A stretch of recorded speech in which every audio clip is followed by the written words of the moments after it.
Happy Resurrection Sunday. Some of y'all clap your hands like you wasn't saved, so let's try that again. Happy Resurrection Sunday. You got up, but maybe you forgot that Jesus got up on the day, so we're going to try that one more time. Happy Resurrection Sunday.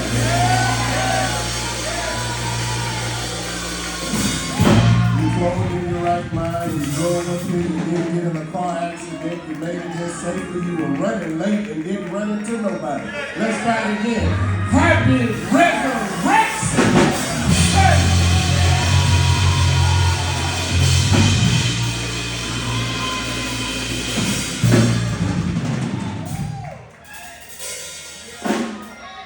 Honored to be here with you all today. I had Pastor laugh and I said, you know, Daddy, usually I write out my sermons and they turn out to be like 20, 22 pages. I said, I don't know what happened with this one. I ended up at 31. And I'm going to preach ye all of it. So, I hope you had some good rest last night. Be attentive on today. I'm going to preach all of it. In the Gospel of Mark, chapter 16. The Gospel of Mark, chapter 16. Help us today. And I know that this is about Jesus getting up, but he doesn't appear in this text as we expect him to. He shows up in a unique way. Mark 16, chapter 1. And ending at verse 8. And the Word of God reads, when the Sabbath was over, Mary Magdalene, Mary the mother of James, and Salome bought spices so that they might go to anoint Jesus' body. Very early on the first day of the week, just after sunrise, they were on their way to the tomb, and they asked each other, who will roll the stone away from the entrance of the tomb? But when they looked up, they saw that the stone, which was very large, had been rolled away. As they entered the tomb, they saw a young man dressed in a white robe sitting on the right side, and they were alarmed. Help us today. Don't be alarmed, he said. You are looking for Jesus the Nazarene, who was crucified. He has risen. He is not here. See the place where they laid him. But go tell his disciples and Peter, he is going ahead of you into Galilee. There you will see him just as he told you. Trembling and bewildered, the women went out and fled from the tomb. They said nothing to anyone because they were afraid. Today, just for a few moments, I want to speak on the subject, that was me. That was me. You may be seated. Turn the monitors down a little bit. That was me.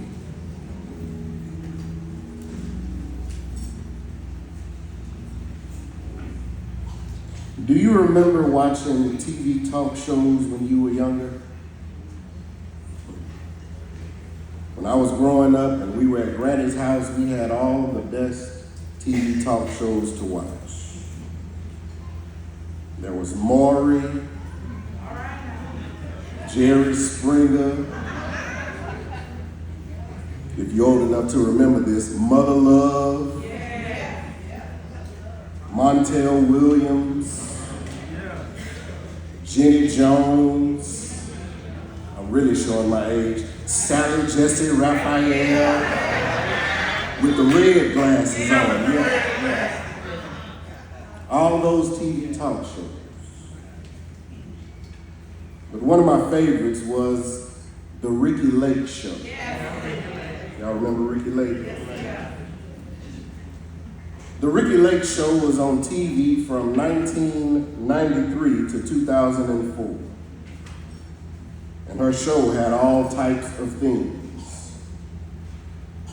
She did shows about relationship drama, focusing on people who wanted to reveal their cheating confessions, or they wanted to reveal paternity results, or even break away from a controlling significant other. She had surprise reunions where people would be reunited with their family members or that long-lost crush they had from high school. She even had inspirational and empowerment segments that focused on people who had overcome addictions, had overcome abuse, or even terminal illnesses. Ricky had all different types of themes for her show. Nevertheless, one of my favorite segments was her transformation segment. She used to call it the Look at Me Now special. And what she'd do is she'd go and find people who had lost massive amounts of weight and have them reveal themselves to their old friends or a crush that they had, or maybe even a family member. She'd start out by showing old pictures of people before their transformation to remind the friend or the family member of exactly who they were. Then, after building up all the suspense, after showing all the old pictures and forcing that person to reminisce of their past, she revealed the new person. And the guests that they invited would just be shocked. They couldn't believe their eyes. The person that they thought they knew was a new person. He had a whole new look. And a better body to go with it. You know what always seemed to get me? It wasn't the person who had lost all the weight. It was always the look of shock and awe on their friends or family members' faces. It's as if they never expected to see them like that in their lives. But that's exactly how people are. You can tell them that you're on the verge of a big change, yet they're still surprised to see the new you after the transformation. They expect to see the old you, but they're astonished when you reveal the new you. However, they fail to realize that there's a difference between the "that was me" and the "this is me" version. In our text for today, it's Easter, so I guess it's a resurrection text. We see something similar to what took place on the Ricky Lake Show. In this scene, amazingly enough, we don't see a resurrected Jesus. Instead, we see his community of so-called followers who are on the way to his tomb to adorn his dead body. It's late on Saturday night, and the women need to get some supplies to preserve his body. Help us. Sidebar, I'm not to my points in my thesis yet. This just kind of popped into me while I was writing. Isn't it amazing how people prematurely prepare for your demise?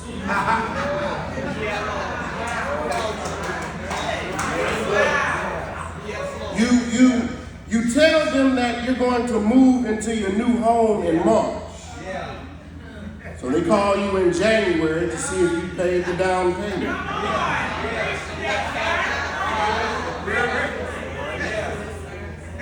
You tell them that you're going to be starting a new job in the summer, and they call you in the spring to see if you've gotten hired yet. Always remember this.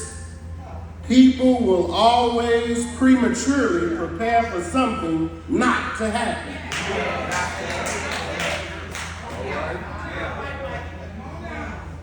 And it's simply because they don't know how to prepare for what you told them would happen. Back in the text, there they are, buying supplies for a dead Jesus. They get the rose water, oil and vinegar, the frankincense, the myrrh, cinnamon, and some spikenard so that they can get Jesus ready for his burial. Listen. The next morning at daybreak, they take off towards his tomb, and en route to the tomb, they try to devise a game plan as to how they'll move the stone just so they can get to his body. However, once they get there, they see that the stone has been rolled over. They look inside hoping to find Jesus' body, but instead they see an angel who lets them know that Jesus is risen, and he set out for Galilee, and he told you he was going to do this. It's one thing to see a transformation, however, it's another thing to witness translocation. Help us today. Meaning this, they didn't see a resurrected Jesus, they witnessed an empty tomb. And sometimes the best way to show a transformation is to change your location.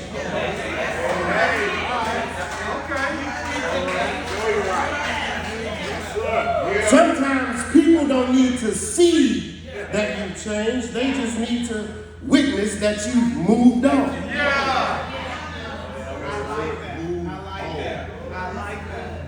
It's not that they saw Jesus' change, it's the fact that they didn't see Jesus where they expected to find him. Sometimes people don't need to see that you changed, they need to witness that you're not where they expected you to be. Yes, Lord. But here they are, looking to preserve a dead body, only to find out that Jesus has gotten up from the dead like he said he would. What's so strange to me about this story is the fact that it shouldn't have come as a surprise. Shouldn't have. It's not as if they didn't know what would happen. It's not as if Jesus never told them what would take place. It's recorded at least 3 times throughout the course of his time with them. Jesus explicitly told his followers and his disciples that he'd have to suffer, die, be buried, and rise again. So they knew what to expect. But it's hard to expect something that you don't believe.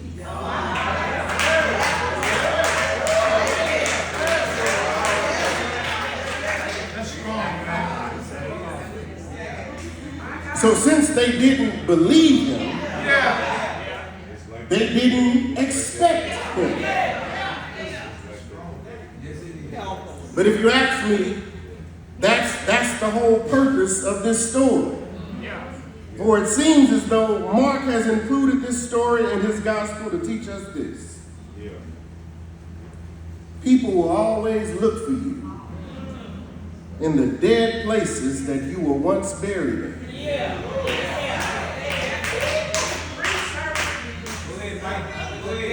People will go searching for you in the graves that God has already resurrected you from.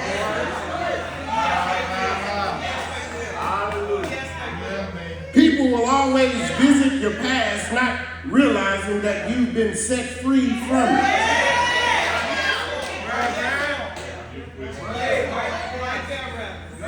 Look at your neighbor and say, neighbor, that was me. But this is me. take my time. I told you, you're going to get all of this today. Look, at some point, you've got to stop living like you're still in the tomb.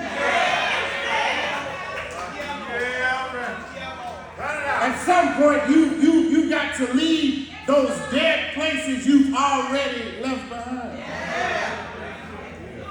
At some point, you've got to realize that version of you died, and now you've been resurrected into a new being. All right, now, yeah. I'm in the text. At the outset of the text, we see that people will always come prepared to meet who you were, not who you are. In other words, people approach you based on your past, not on your present. People look for who you used to be, not who you currently are. People prepare for your past, your history, not your present and your future.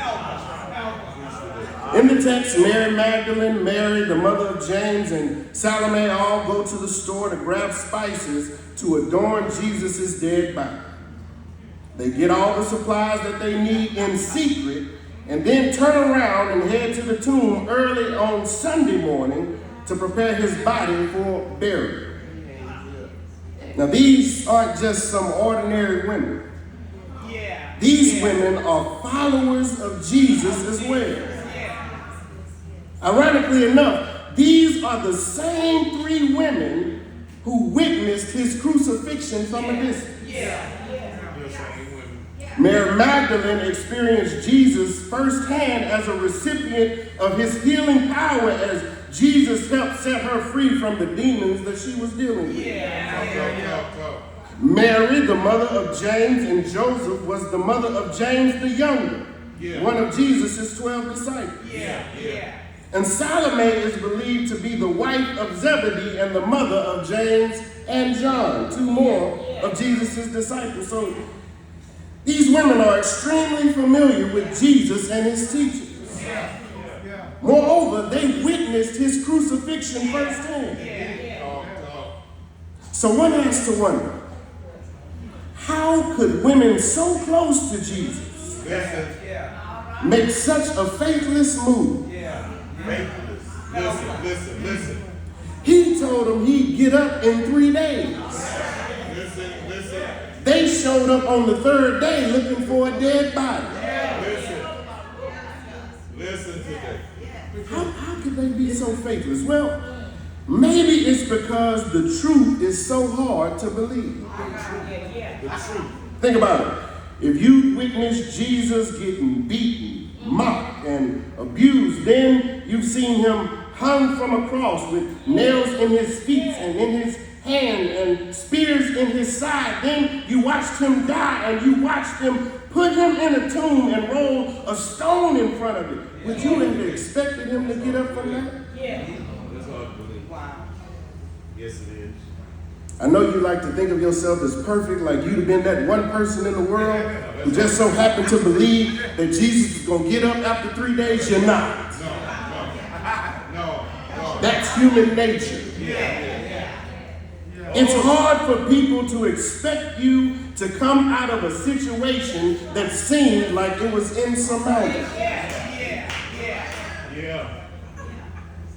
And when you're in a situation that's as bad as Jesus's was, people don't expect you to get out of it. Listen. However, sometimes the worst situations, the messiest situations are the prime opportunities for miraculous beginnings. Yes, Lord. New beginning. There was this young woman. She's born prematurely in St. Bethlehem, Tennessee. She's a preemie baby. At birth, she weighed just 4.5 pounds. She was a sickly child. As a matter of fact, as a child, she contracted polio, a deadly disease that left many people at that time paralyzed, if not dead. Doctors doubted if she'd ever be able to walk. And many people in her town thought that she was a lost cause. Nevertheless, her mother was determined that being paralyzed wouldn't be the end of her daughter's story. So she took her to therapy at Meharry Medical College in Nashville, some 60 miles away from their home in St. Bethlehem.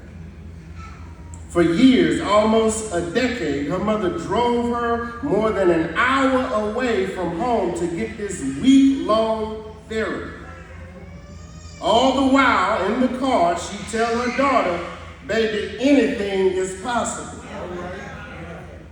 And as crazy as it sounds, her daughter actually believed her. All right. Finally, at the age of 12, the daughter began to walk without braces on her legs. She had a Forrest Gump kind of moment. Talk to them. And at the age of 16, she just so happened to be able to run so fast that she made the Olympic track team. And in 1960, the young woman went to the Olympics in Rome and won not one, not two, but 3 gold medals, becoming the first American woman to win 3 gold medals at one Olympics. That young woman was Wilma Rudolph. When she returned from the Olympics, those same doctors and townspeople that doubted her, they had to celebrate her as the champion and hero that she was. See, people knew her as the premature baby with polio. They expected her life to be filled with hardships and setbacks. What they didn't expect was for her to become an Olympic champion in track. But that's how people do us as well. They see your situation and they never expect you to come out of it because of how dire the situation is. I'm coming to your living room. You had a rough past.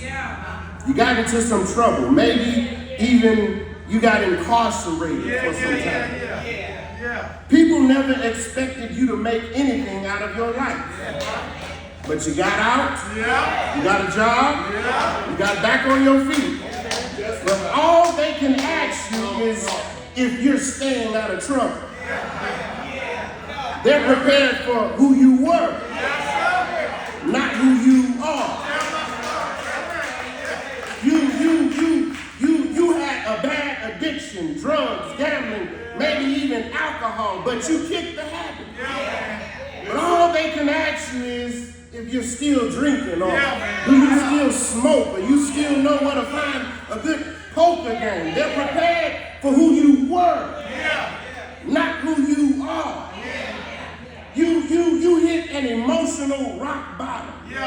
Everyone thought that it was permanent, so they distanced themselves. No, you never get out of that slump, but here you are, clothed in your right mind and filled with joy. Yet all they can ask you when they see you is, baby, you doing all right?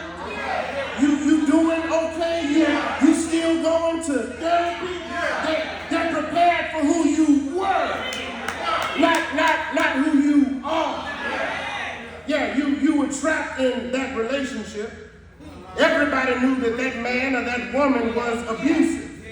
But you stayed with them until one day, baby, you had had enough and you just decided to leave. Now you're doing better on your own. You even found a new and better boo, but all they can say is, girl, I thought you'd never leave such and such. I don't see how you dealt with such and such.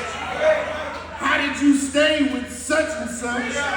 They're prepared for who you were, not who you are. You got pregnant at a young age. Everybody thought your life was over, but here you are years later. The child's grown up. You got your degree. The baby's doing fine. They about to start college soon. But all people can say is, girl, I remember when you had such and such. How'd you do it in school with such and such? I don't know how you made it with such and such. They're prepared for who you were, not who you are. You were struggling to make ends meet, living paycheck to paycheck. You had more mirth than you had money. But now here you are, you're out of the rain. You got a house, you got a nice car, you even got some money saved up. You're trying to invest a little bit now. But all people can say is, boy, I remember when you was broke. Yeah, when you ain't have a dollar to your name. They're prepared for who you were, not who you are. Yeah. Some people will never see you for who you are. They'll always be caught up in who you were. Yeah, that's what happened with these three women. They were looking for a dead Jesus. They were looking for a body. But Jesus had gotten up. And they weren't prepared for who he is. They were prepared for who he was. Yeah. You were a criminal, but now you're a responsible citizen. You were addicted, but now you're recovering. You were depressed, but now you found joy. You were dealing with domestic violence, but now you found a healthy relationship. You were a pregnant teenager, but now you're a successful mother. You were in poverty, but now you're prospering. You were that, but now you are something better. Yeah. Secondly, though, this one caught me off guard. Secondly, though, we see that people are blocked by what's no longer blocking you.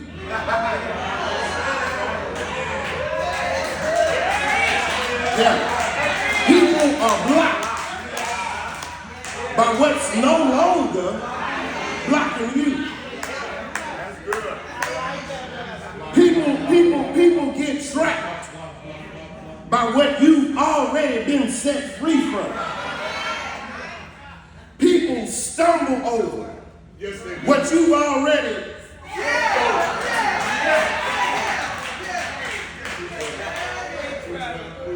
They tripping over what's no longer in your way. Not you tripping. They tripping off of what's no longer an obstacle for you. You with me? You read your Bible. Good job.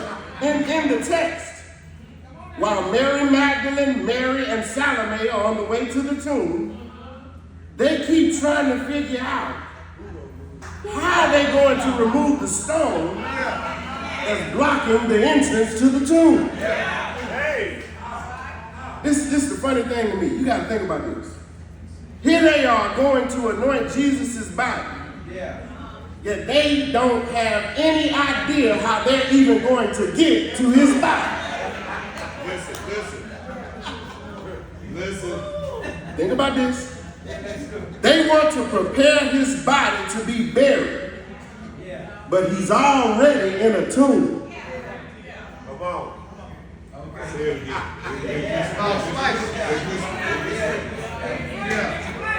They ready to help him, but don't even know how they gonna get to him. They get to the tomb, and they realize the stone has been moved. Matthew teaches us that an angel rolls the stone away. So sometime between Saturday night and Sunday morning, an angel comes and rolls the stone away. But the same is true for us too. When people come to see us, they look for the obstacles that were once in our way. The amazing thing is, you'll be over the obstacle while they're still struggling to deal with it. Just like those three women, sometimes people are stuck on the stone. Yeah, they're stuck on the stone. Somebody come to you with some old stuff, tell them, baby, you stuck on the stone. You stuck on the stone. You've been out of jail, found a job and everything. Yet they're still wondering if your record is going to keep you from being gainfully employed. They stuck on the stone. You've been clean from drugs for 20 years. You didn't actually help lead others to a clean lifestyle. Yet they're wondering if you still get the urge to smoke or drink. Now, baby, you stuck on the stone. You've been past that depression. You don't even have those thoughts anymore. They're trying to be careful with what they say around you because they don't want to disturb your mindset. No, baby, you stuck on the stone. You stopped dating such and such years ago. The pain from that relationship is gone, yet they're still wondering when's the last time you talked to such and such. No, boo-boo. You stuck on the stone. The baby that you had at 16 is now 16 years old themselves. They doing fine, and so are you, yet people are still wondering, well, I wonder if she's going to be like her mama was when she was 16. Now, baby, you stuck on the stone. You been out of debt. Matter of fact, you're looking at some long-term investments, yet people still asking you, hey, bro, do you need anything? If you ever run out of any money, I got you. No, boo-boo, you stuck on the stone. You've been done with chemotherapy. Your cancer is actually in remission, yet people are still trying to ask you, well, what did the doctor say? Did the doctor say that you can do that? Did the doctor say that you can go there? No, boo-boo, you are stuck on the stone. You've been got over that divorce. You and your ex are actually doing a good job at co-parenting, yet people are still wondering, well, girl, how do you feel when you see him? Do it make him mad when you see his face? No, boo-boo, that's your problem. You stuck on the stone.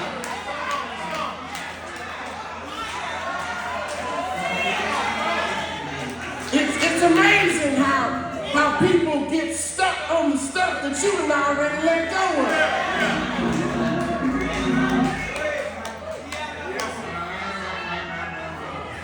God didn't roll that stone away in your life, and they worried about how they gonna move. Tell your neighbor, the stone is gone. Yeah.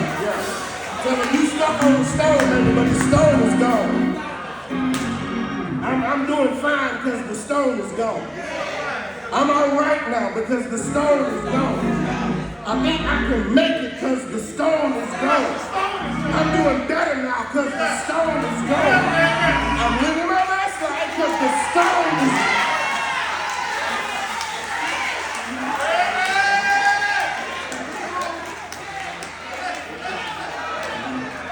Hey, get over my obstacle. I got over it a long time ago. The stone is gone.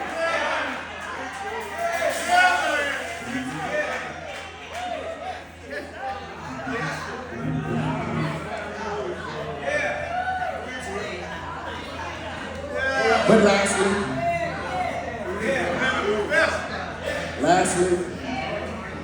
lastly, we see that people will come look for you at a dead end, but they won't follow you into your destiny.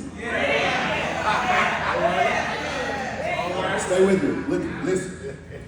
People will search for you where they thought that your journey ended, but they won't walk with you when your new path begins.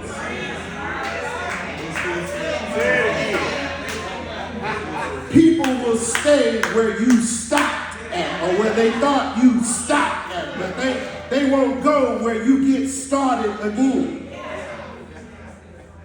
Listen. People will cling to what they believe is your conclusion, but they won't commit to what you know is your comeback. I'm in the text. The women make it to the tomb. The stone has been rolled away. They see a young man, an angel. And the angel tells them, look, Jesus ain't even here. He's risen. So why don't y'all leave? Go tell his disciples to meet him in Galilee. Matter of fact, he's already headed that way. And you'll see him like he told you that you would. And the original text says that they fled from the tomb and didn't tell nobody. Here's the amazing thing. Here's the amazing thing. The women had made up in their minds that they could deal with a dead Jesus, but they couldn't face a resurrected one. Yeah, I'm going somewhere. Stay with me. They can deal with a dead Jesus, but they can't face a resurrected one. See, Galilee wasn't just a place. Galilee is where it all started. Galilee was Jesus' reset button. Galilee was where Jesus called his first disciples. So for him to go to Galilee, it was almost like he was saying, let's start over in this new chapter. It was a place of recommission. It wasn't just about resurrection, it was about restoration. Jesus was going to Galilee to start his next phase of his ministry. But the text says that the women left there and didn't tell nobody. So they were anxious to meet up with the dead Jesus, but were too afraid to deal with the resurrected Jesus. They could accept his death, but they couldn't deal with his resurrection. They were all right with him when they thought he was dead, but they couldn't deal with him now that they know he's arisen. Isn't that how people do you? They could deal with you when you were a criminal, but now that you're on the right track and got the right frame of mind, they can't understand it. They were always around when you were drunk or when you were high, but now that you're sober, you're not fun anymore. They were a shoulder to cry on when you were depressed. But now that you're joyful, they feel like you're being fake. They loved hearing about your relationship when it was abusive. But now that you're in a healthy relationship, they don't think that this is the person for you. Everything was cool when you got pregnant, but now that the baby is grown and you doing good, you think you're too good for anybody. They were really helpful when you were broke, but now that you got your finances together, they don't want to be around you so much. You always trying to pay for everything. Things were good when y'all were clubhouse, but now that you settled down, girl, you done changed. You ain't the same no more. They were eager to pray with you when you were sick, but now that you're up and moving, you just doing too much. The doctor didn't say that you can do all that. Isn't it amazing how people can only deal with you when you're down, but as soon as you get up on your feet, they disappear? That's because some people only desire to see the dead ends in your life. They can't handle this new path that you're on. That's all right. Do like Jesus did. Leave him at the tomb. Go on ahead to Galilee. That homegirl who swears you've been acting funny, leave her at the tomb. Go on ahead to Galilee. That family member who swears that you changed since you got that degree, leave him at the tomb. Go on ahead to Galilee. That homeboy who says you ain't fun no more since you got married, that's all right, leave him at the tomb. Go on ahead to Galilee. That friend who can't stand to hear how happy you are in your new relationship, that's okay, baby, leave her at the tomb. Go on ahead to Galilee. That buddy who don't come around no more because you don't drink or you don't smoke with him, that's all right, leave him at the tomb.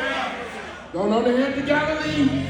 That sibling who's still struggling, trying to figure out how you got back on your feet so fast, it don't matter, leave him at the tomb. Going on ahead to Galilee. That co-worker who doesn't want to eat lunch with you since you got that promotion, it's all right, leave him at the tomb. Going on ahead to Galilee. It don't matter if it's your mama, it don't matter if it's your daddy, your brother, your sister, your uncle, your auntie, your cousin, your god sister, your godbrother, your godmother, your godfather, your pastor, your preacher, your teacher, your co-worker. It don't matter. Leave them at the tomb. Don't know where to go.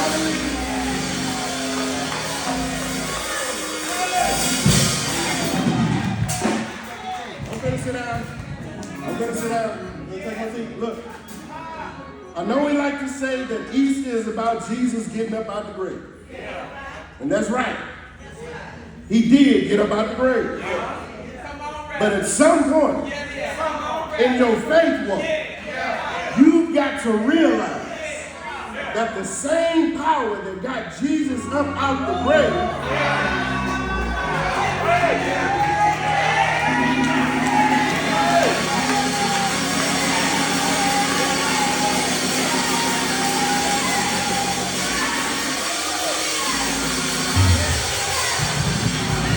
is in you.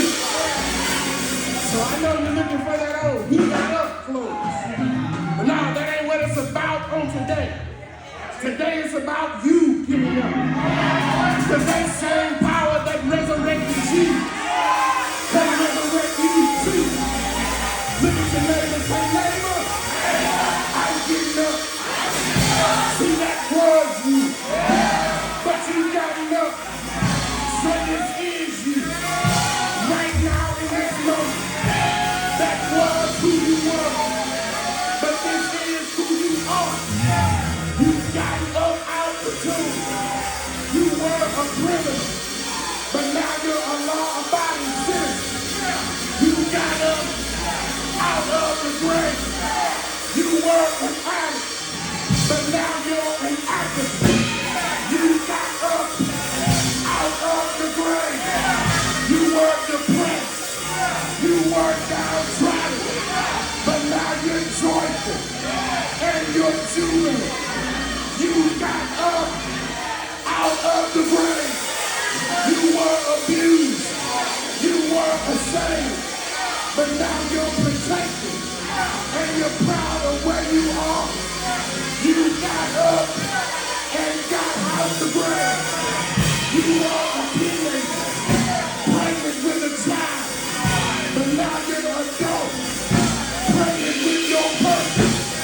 You got up and got out the grave. You were poor. You were in poverty. But now you're not broke. You got money in your pocket. You got up and got out the grave. You were a divorcee. But now you're in a healthy relationship. You got up and got out the grave. You were sick, dealing with cancer. But now you're running up. You got up and got out the grave. I'm so glad that Jesus got up. But I'm really glad that you got up. You got up and got out the grave. You got up out of that depression. You got up and got out of that sickness. You got up and got out of that grief. You got up and got out of that sorrow.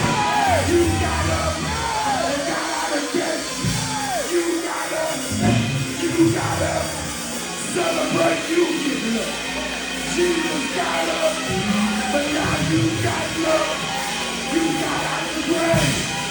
Say it. Say it. Say it.